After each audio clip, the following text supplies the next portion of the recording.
观众朋友，大家好，欢迎收看客家新闻插枝。当礼拜我们收假嘅太阳能、风力、水力同瓦斯气也都再生能源。一礼拜我来认识天然发电，同太阳能也算风力也都再生能源比起来，天然是得讲系轻稳定嘅电力来源。用1000瓦总之容量嘅太阳能同天然发电来比，太阳能平均一年只得产生差不多1825磅电。不过天然啥时得有为5批的天量，差不多8760磅天。原因路睇太阳能、风力也算水力也都会受到天然环境的影响，上时有上时无。天然啥系对替代下常引不出来嘅。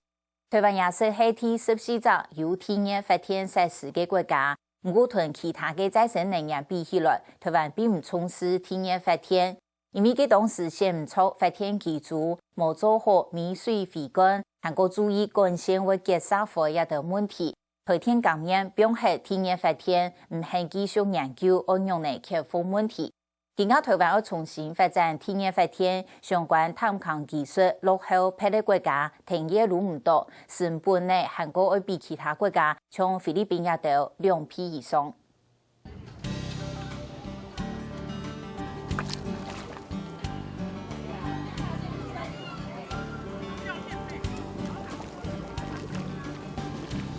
宜蘭清水天然公園度，無論路輪態勢、路勢等設備類也算保守。來亞這個嘅遊客，如果用替代下付出來嘅滾水來做溫泉卵，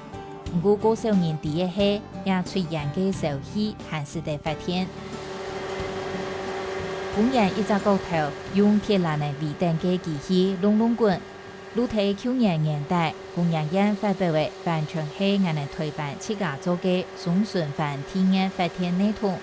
天然發電有為100年歷史嘅，做對1905年義大利路開始做嘅。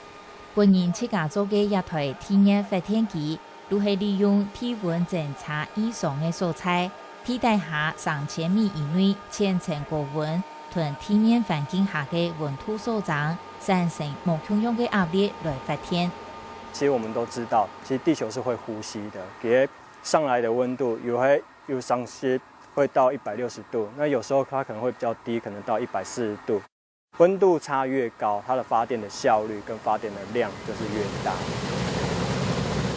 就算替代下嘅天然高溫有10到20度嘅偵察。我匆匆引不出來嘅天然，才唔會受到環境條件嘅影響。像一台總之容量50,000瓦嘅機組，平均到點鐘產生得到70到60磅電。基本上，這個機組我們在研發階段其實有想了一個 slogan，叫做 install and forget， 就是說我們裝置了之後，其實就可以忘了它，因為它是非常有一個穩定的一個機組跟一個地熱水的條件。現正係用地球衍生出來嘅熱能來發電，地面上只會設發電機組，故所土地使用面積細嘅聽，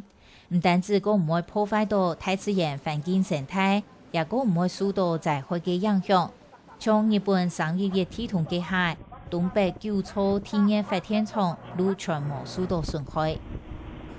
地熱這個發電系統所佔用的土地面積是很低的，好，相較於火力、核能或是這太陽能、水力等等這些所使用的土地是相對是低的。也因為安呢，天然發電價格本人看作重要嘅基載電力，伊嘅基載因子比核能、風力發電也都如果好，韓國比上下有上下無嘅太陽能、風力發電韓國漲。發電機組呢，就是它其實是屬於一個永續的一個發電的一個條件，就是說它不像我們的風能跟太陽能一樣，它是有受到環境的一個影響，它其實可以作為所謂的基載電，也就是說我們地熱水上來其實是永續不絕的。就歐洲天然能源協會2010年的統計，從清水天然一種淺層天然嘅發電成本，遠大過核能、風力也都傳統能源。全台灣看一下資源評估調查，差不多有150 ಮೆಗಾ瓦的這個熱能啦，我想這個值也非常非常的高啊。那再生能源如果就是浅层，其实有就是完善的开发的话，其实对台湾的基展能源电力也是一个不错的选择。不过，照公研院的资料，国内就算是在完全自家做天然发电设备，大部分的本钱未比太阳能也到其他再生能源高大，含爱4.3到4.6，比菲律宾的2到3美元还高贵。从电路睇，清水天然唔系火山型天然，变质硬天然也冇按好转烫。因为地热最大的不确定性啊是在挖井，那个井挖下去啊，有的是没有挖到地热源哈，那这个井可能1-2千万啊就不见了，所以我们在这个部分呢，或是有一些补助了哈，鼓励大家去挖井。其实早喺1981年，清水天然公园度落实设的第一组天然发电设施。不过，佢当时先唔错嘅发电机组，将运用嘅20%倍天然气，纯嘅天然水路边流走，直至到古嘅天然浆短19年如果造黑的。佢当时也冇注意到国内会结束火焰问题，就会说到平均发电量含对1500磅天以下嘅咁多，抢存到177磅天。1994年起始推天并系的天然发电计划，台湾嘅天然能源开发同世界各国来比，也停业率唔多诶。实际上那个是中油的财产，才得来经营发电业嘛。后来这个地热的地位因为什么？地热本身它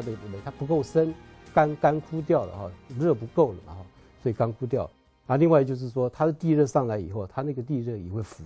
蚀我们很多那个管路。天然发电唔本人遵照国内重要嘅能源来研究，批着探康嘅资料也提那睇1994年以前。不过照工研院嘅评估，全台湾有4大高温期，别对太屯山、宜兰到南投鹿山屯发动天然气，总发电项能有31.8吉瓦，差不多系台湾总发电总值用量。浅层天然有1吉瓦边内。其他如黑层层天然，我们的浅层地热的这个储能是有限啊，大概最多不会超过1个 gigawatt。那么其中有很多是所谓的国家公园啊，或者是所谓的敏感地质，因为山坡地嘛，这个有这个土石流的问题，所以敏感地质跟国家公园又排除了很大的量。不过学者认为，全世界第10万研究嘅室内层层天然发电系统，係開發得出3000米以下嘅能源。開發天氣限制超少，技術發展好嘅，韓國有可能喺2020年同傳統能源嘅成本差唔多。按算到幾時，全世界嘅天然發電總量是得增加3到4倍多，達到32吉瓦。所謂的加強型的地熱系統 EGS， 這個費用會高，因為它現在正在發展。可是如果這個技術成熟了，到2020年的話，它整個的那個價格就會盪下來，就到比現在的傳統的地熱稍微高一點。可是跟其他的那個什麼再生能源或者是其他火力、核能的電的那個成本，基本上是差不多的。就算生產天然技術向外國進，不過學者認為，台灣應該把握全台灣150人位嘅溫泉期資源，設立小型天然發電廠。好好運用也天公也本人能給報。台灣到處都有溫泉，溫泉的溫度你稍微再鑽深一點都超過100度，基本上都可以去發電。那台灣是屬於小型發電，那一個社區啊，一個社區這樣100戶可能500個 k 瓦啊，500個 k 瓦可能就足夠供應一個100戶的這個社區的話，其實我們用這種樣子哈螞蟻雄兵的方式來建構。路睇90年代，宜蘭縣政府也正式搶了一項天然發電廠 ROT 案，會按100萬瓦嘅發電機組，按算當年嘅發電量有876萬磅，雖然同全國發電量比起來還係少數，不過24點鐘唔會停嘅電力，會為國內電力供應帶來新嘅改革。